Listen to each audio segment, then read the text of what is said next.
Today we're going to be watching a video called 12 Regions of France Explained. I don't know much about France. I know obviously it's a country, it has Paris, I think it's probably the most famous city. But beyond it, I have no idea what, and there's 12 regions, I have no idea what they are. I know they have they're famous also for the French countryside, which I'm guessing, I don't know the names of the cities, but I'm guessing there's a lot of countryside. So I'm guessing there's a lot of woods and a lot of greenery, a lot of flowers, trees and stuff like that. Besides obviously the capital, which I'm guessing is Paris and the surrounding areas, but I have no idea which cities they are. And also I think they have a beach somewhere in France. Obviously they have a coastline, so obviously they have beaches. Although I'm not sure if the beaches are actually beaches in which people are actually can swim in and can enjoy a warm day and you can just swim in the ocean, or is it very cold and the beach is just for show. You can go obviously have fun, but you can't actually go and swim in the water. Although I think they have Marseille, which I'm not sure if it's actually the town where you actually go and there's an actual beach and it's sunny and it's warm. But I have no idea. It looks very interesting, so let's check it out and comment, subscribe. One of the most recurring comments that we get from French people is that Paris is not France. And this is so true. There's so much more to France than just Paris, the French Riviera, and Normandy. From the pink granite cliffs of Bretagne, to the volcanic region of Auvergne, to the medieval fortress of Carcassonne, there's so much more to France than you can imagine, and you need to know about it. So in this video, we're going to tell you about the 12 regions of France, what there is to do there, what there is to see, and especially what you should eat and drink when you're there. Allez, on y va. France has 13 distinct regions, including Île-de-France, but we're not going to include the Paris region or Île-de-France in this video. But we'll show you the other 12 regions in alphabetical order, and we'll start with the Auvergne-Rhône-Alpes region. This region is 2 hours south of Paris by TGV train, and is what we consider here the heart of France. The capital of the region is the city of Lyon, which is the gastronomy epicenter of France. So if you are a foodie, this is a must-visit region. To the west of Lyon is the Auvergne area, which is a lush volcanic area perfect for hikers and especially if you hate crowds. And to the east are the Alps, with some of the best ski slopes in the world. This region is home to several famous kinds of cheese like the Reblochon, Tome de Savoie, and the Emmental. And this Everything is looks also so good. where the cheese fondue, the raclette, and tartiflette are from. The famous Chartreuse liquor is made in the region. So if you're looking for some of the best food of what France has to offer and you love hiking away from the hustle and bustle of the big cities, this region is for you. To get there, take the 2-hour ride on the TGV high-speed train to Lyon, spend the day in Lyon, and then rent a car to discover the rest of the region. The next region is Bourgogne-Franche-Comté, or Burgundy. This stunning Côte d'Or is just southeast of Paris and offers views of vineyards, glazed tile roofs, and Romanesque architecture. Its capital is Dijon, a bustling, busy town, but also an artist village. After all, this is where Gustave Eiffel comes from. And in Dijon, you'll find the iconic Palace of the Duke of Burgundy, which is home to the Beaux-Arts Museum dating back to the late 1700s and is one of the richest collections in all of France. But what I love best about Burgundy is the small towns and villages all around. This countryside patchwork of small family-owned vineyards who bring their grapes together to create some of the best, and in some cases, the most expensive wines in the world. Like Romanée-Conti, ranging from hundreds of dollars per bottle to thousands of dollars per bottle. Never heard of that one. Still, this place is not pretentious. You'll find old towns with medieval streets and half-timber buildings, a strong sense of community, and a perfect blend of history, culture, and great food. Speaking of food, some of the best-known French dishes come from right here. Beef bourguignon is how you say a Burgundy-style stew in French. This is where coq au vin comes from, and the typical escargot swimming in garlic butter. And of course, Dijon mustard, which has its own particular history, but that's for another time. For adult beverages, this is the home of Pinot Noir and Chardonnay, and where they make one of my new favorites, Ricard, from the absinthe family. If you want to visit the Bourgogne region, take the 1.5-hour TGV train ride from Paris Gare de Lyon to Dijon. The next region is a place where I spent a lot of summers there as a kid, and that's Bretagne. Bretagne is located on the eastern front of France on the coast. This region is Near rich in Britain? history and significance for France. Wow. This is where France meets Celtic culture. It's very Celtic and absolutely gorgeous. The capital Stunning. of Brittany is Rennes, but you'll want to travel deep in the region to feel and taste its influence. Being a coastal region, Brittany is famous for seafood like mussels, oysters, scallops, and langoustine. Delicious. But this is the home of the famous French crepes, or galette, as they call it there. And they also produce some of the best salted butter in France, after Normandy, if you ask them. And one of my favorite pastry is from Bretagne, the kouign-amann. What's This that? needs to be on your must-try list when you come to France. Brittany is for explorers. If you love medieval towns and thick forest mixed And with beach forts, amazing culinary apparently. traditions. To get there, This is it's beautiful. a 2.5-hour train to Saint-Malo, and from there, I rent a car and discover the rest of Brittany on my own. Bring some hiking shoes and an appetite. You won't be disappointed here. The next region is the Centre Val de Loire, which is just south and west of Paris. And as its name suggests, this is the valley along Wineries? the Loire River.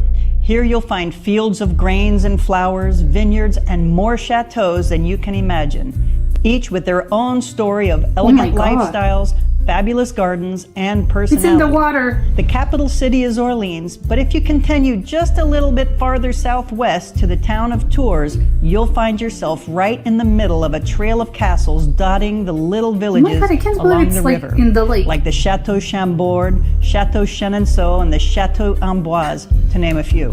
So many it's also castles. where Leonardo da Vinci lived his last days, in the Chateau de Clos-Luz in Ambrose.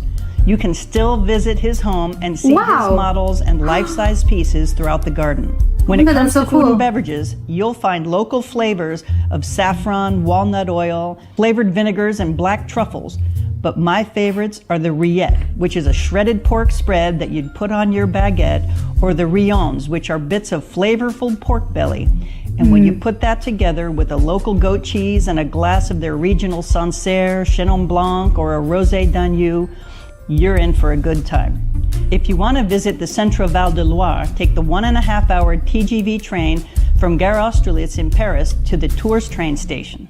The next region is Corsica, which is the island right off the Côte d'Azur in the Mediterranean Sea. It's Very known for Italian. stunning landscapes with a mix of mountains and forest and sandy beaches. Imagine a place where you can see high rocky peaks covered in green trees, and Wow. then just a short drive away, you're standing on the beach with clear blue water. Stunning. That's Corsica. The island is a great place for hiking, especially in its famous mountains like Monte Cinto, the highest point in Corsica. There are also small towns and villages where you can experience the local culture, That water which is is so a mix blue. of French and Italian influence. Corsica has a long history with many old buildings and ruins that tell the story of the past. Corsica is known for its unique and delicious food, which is a mix of French and Italian flavors with its own local twist. They have great charcuterie, cured meats like coppa, lonzu, and figatello. so pretty and chestnuts delicious. is a big deal in Corsica. They grow in abundance on the island and are used to make a variety of food. And since my God, that's so Corsica is good. an island, seafood is very popular. People enjoy dishes like grilled fish, octopus salad, and bouillabaisse. Now to get there, Everything you can looks so fly good. directly from Paris or take a TGV train to Marseille and take a ferry to the island. The next course, it's an region island. is a really big one. It borders Belgium, Luxembourg, Germany, and Switzerland, and that is the Grand Est. It's Never also heard of quite it. diverse because it includes the prestigious and glamorous sub-region of Champagne and the German base Alsace sub-region. So Oh. let's look at the Grand East in two parts. Strasbourg is the capital of Alsace and has gone back and forth between French and German rule for centuries.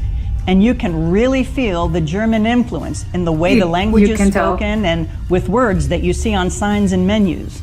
And this is true for Colmar and Rickvier, two other cities in Alsace that you really need to know about. You'll see a mix of medieval So and pretty. Renaissance architecture, brightly colored buildings, and a robust river life. To say they're charming is an understatement. Popular foods in Understatement of the Alsace century. are the choucroute, which is a sauerkraut dish with bits of pork and a variety of sausages served with potatoes and carrots. Or the flammkuche, which is like a pizza except with a white sauce and bits of thick-cut bacon.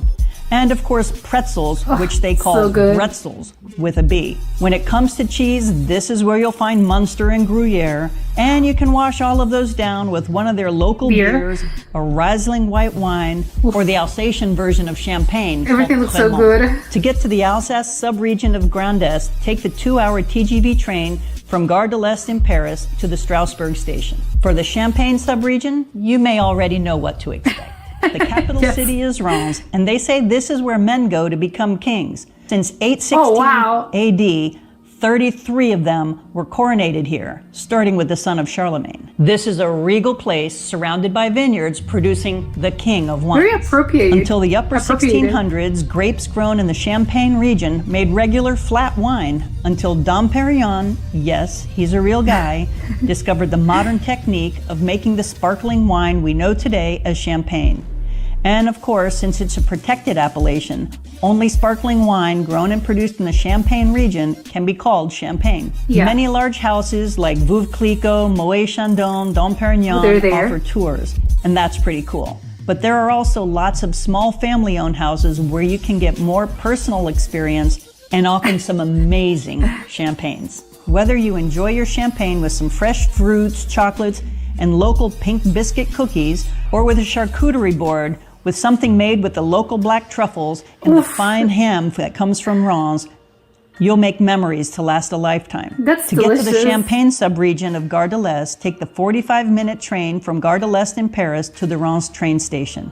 Now, the best way to discover all the regions of France is by train. And when we book our train, we use Trainline because it's super user-friendly and it's the exact same price that you'll find everywhere. So I'm going to put a link in the description. Check it out and see what kind of pricing you get for the destination you want to go to. The next region is Hauts-de-France, which is the region north of the Paris region. This is another place where I spent a lot of time as a kid because my mom was born in Dunkirk. This is also where we live, near the city of Chantilly, in the southernmost part of the region. This region is not high on the list of prime destination for visitors, and that's a mistake because it has a lot to offer. It looks First beautiful. off, you have Lille to the north, which is a vibrant and beautiful city. Amiens to the south is home to the largest cathedral in France. So big, in fact, you could put two Notre Dame inside the Cathedral of Amiens. And one of Colleen's favorite castles in France is here, Pierrefonds, which is so iconic it provided inspiration for the Walt Disney classics like Sleeping Beauty and Cinderella. Hauts-de-France is the home of the famous moule frite you'll find in many restaurants all around France. This is where you'll find the iconic maroilles cheese and plenty of great beers. Getting to Lille or Amiens is super easy with daily TGV trains from Gare du Nord, and you'll get there in less than 2 hours. The next region of France is the Nouvelle-Aquitaine. It's located along the southwest coast of France, bordering on Spain to the south. It's rich with large mountain ranges, fabulous rivers, natural parks, marshes, and a long, beautiful coastline with some world-famous beaches. The difference in lifestyle and cuisine from the north to the south make this another diverse region. In the north, the place most people are familiar with in the Nouvelle-Aquitaine region is its capital, Bordeaux. This is where you'll find the World of Wine Museum, a thriving art community, a vibrant waterfront, and the kind of up-and-coming life that comes with being a university town. It has a unique and pleasant atmosphere, and I've decided it probably feels how Paris felt back in the 1950s. It's needless to say, the business of wine is at the center of their economy. Most vineyards and nearby towns like Saint-Emilion are large legacy domains. This is not a region for small family producers. You'll see vines from a single domain stretching out as far as the eye can see, but they're definitely worth a visit. Here on the menu, you'll find a world of seafood, especially in the nearby Atlantic, the Gironde estuary, and Arcachon, which is famous for its oysters. This is an insane plate. Aquitaine, you should definitely try a seafood platter with shrimps, clams, scallops, crabs, langoustine. But there's also the non-seafood stuff, like wild mushrooms that grow all around, their local lamb, and excellent beef. To visit this area of Nouvelle-Aquitaine region, take the 2.5-hour TGV train from the Montparnasse station in Paris to Bordeaux. The south side of Nouvelle-Aquitaine is heavily influenced by its neighbor, the Pyrenees area of Spain. You can taste it in the cuisine. This is Basque country with their Bayonne-style cured ham and stews baked in the little cocotte pots, and especially by the beaches of Biarritz, the surfing capital of France, you'll find lots of flavorful tapas. To get to this part of the Nouvelle-Aquitaine region, take the 4-hour TGV train from Gare Montparnasse in Paris to the Biarritz train station. Next is the famous region of Normandy. Normandy, for many Parisians, is what the Hamptons are for New Yorkers. It's about 2 hours from Paris, so it's a quick getaway from the city. But unlike the Hamptons, you'll find plenty of affordable places to have a great time. Okay, so it's not for rich people. Of course, the Didet beaches are a must visit. But all along the coast, you'll find gems like medieval city of Bayeux or the quaint seaside port of Honfleur. And don't miss the beautiful city of Rouen with its stunning cathedral and its iconic clock. Of course, the Mont Saint-Michel is on the edge of Brittany and Normandy and is a must-see once in your life. That's an insane Normandy structure. is cheese and butter country. Here, they produce the world's famous camembert and some of the finest butter in the land. Don't leave Normandy before you have a chance to taste the Calvados apple liquor or the local cider. To get there is super easy. Just take a train from Gare Saint-Lazare and take a 2.5-hour train ride to Caen and rent a car from there so you can jump from one location to another and see it all. The next region is Occitanie, which runs along the Mediterranean over through Andorra and Spain for the borders. It's beautiful. Its capital is Toulouse, but then again, you'll find a broad diversity here, from the cliffs and caverns of Rocamadour to the Gothic cathedrals and neoclassic architecture of Montpellier, or the antiquity and walled city of Carcassonne, the Roman rules of Nîmes, the spiritual pilgrimage of Lourdes, or France's second most visited attraction, the Pont de Gard Aqueduct. This is mountain country. Here you'll find amazing blue cheeses like Roquefort, but also delicious softer cheeses like Rocamadour or Cathar.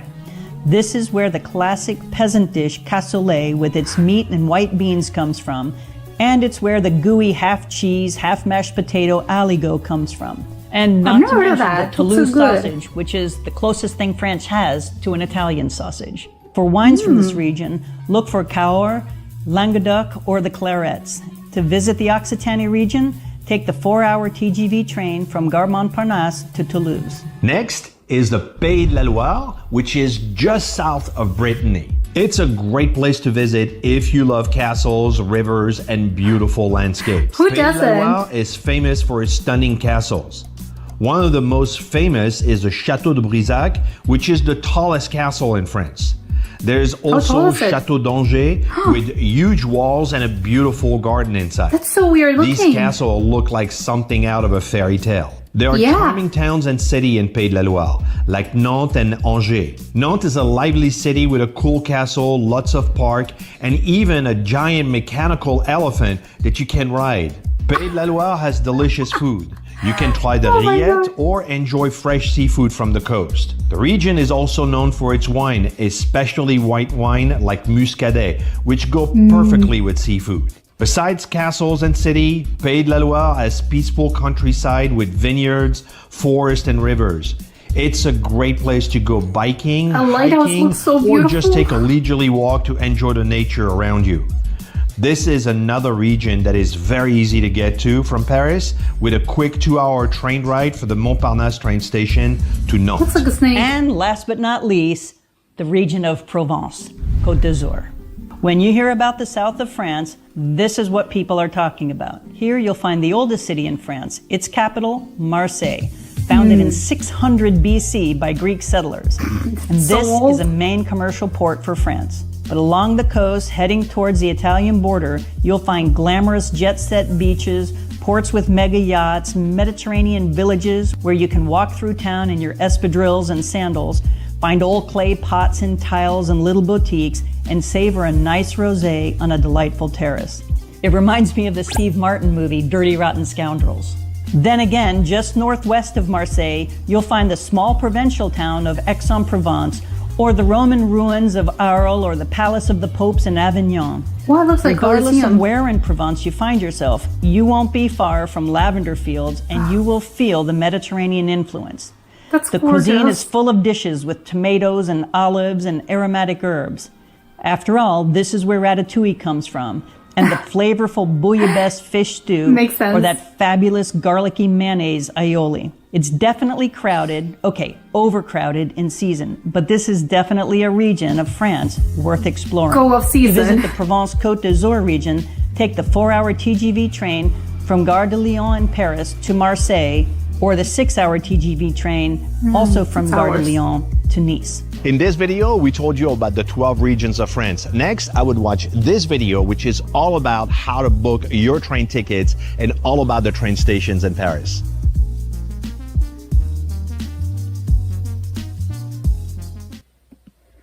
Yeah, okay, so there's a lot of regions that I didn't know about, but I was gonna say shocked, but how surprising it is. Of course, it's France. They have like so many like great wines, great food, great like views. I'm like, oh, I want to visit all of them. I can't even, because I'm like, well, which one was my favorite? Which one I would be like, no, it's the one that I want to go visit first. It's like all of them. I don't know. They all look so good. I'm shocked. Like seriously, the amount of food and so like all the clips they show, like it was so like the food looks so good. Like basically in all the places, all the regions that they showed, I think like there's not even like one place where the food looks kind of like mid-par. Like it looks so part. It looks like whatever. No, everything looks so incredibly good. Like it doesn't matter where you are. I'm guessing like if you go to France, it's like, it doesn't matter what region you visit, what city that you visit, and with like what food you eat. I think everything like it's so good that I would imagine that it doesn't really matter. You're just gonna be eating incredible like throughout the whole trip.